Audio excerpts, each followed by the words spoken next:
Good afternoon. We are looking at the CX-50 hybrid in today's video. This is the car that I told Daniel to buy, and he bought one. Oh, does he like it?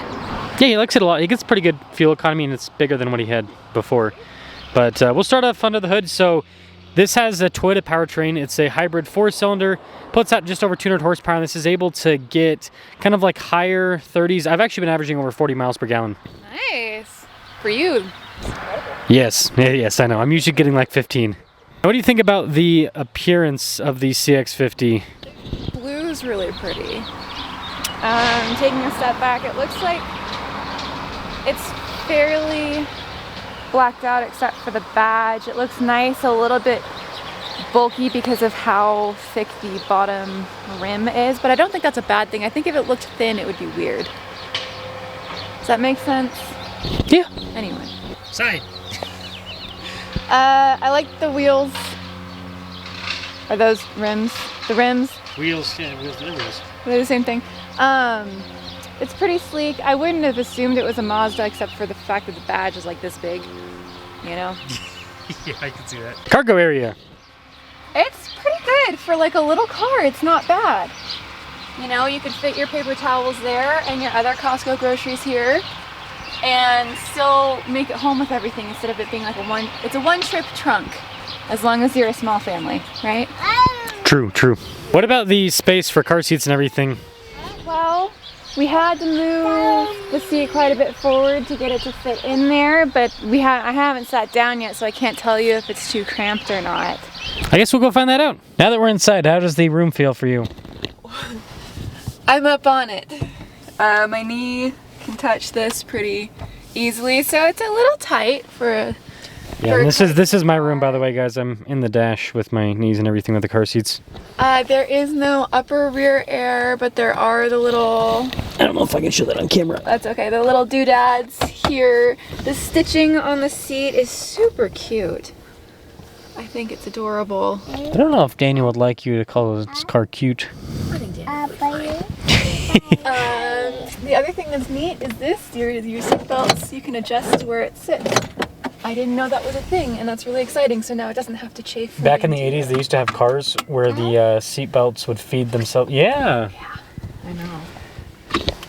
Real shifter. Yes. Oh, by the way, this is not a touchscreen. Mazda's still against touchscreens. No, Mazda uses the single button Yeah, the dial thing. dial. Hey, now that we're driving, what does this drive like? Well, the seat, I feel like I'm in a bucket, but it also is like pushing my knees together. I think that also, I just feel it more because of how close I'm stuck to how close I am to the wheel. It drives fine. We're gonna get past this. Yeah, this stop sign situation is always fun. It's always fun.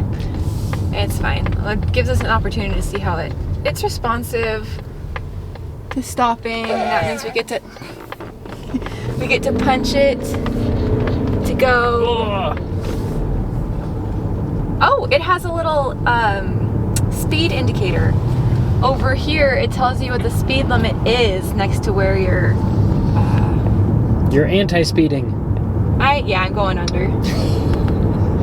Oh, the speed limits change pretty often out here, I feel like. It just depends on where you're... Oh, I know too much about that. Yeah! That's a fun story. Anyway, drives fine. Love that there's a real shifter. The screen is small.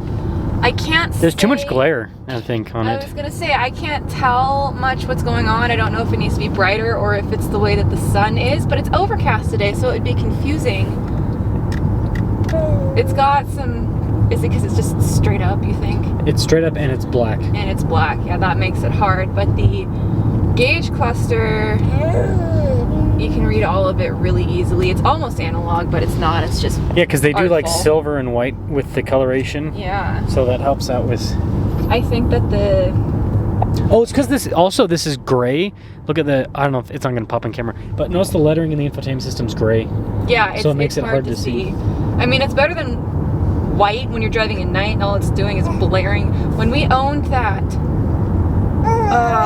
what was it?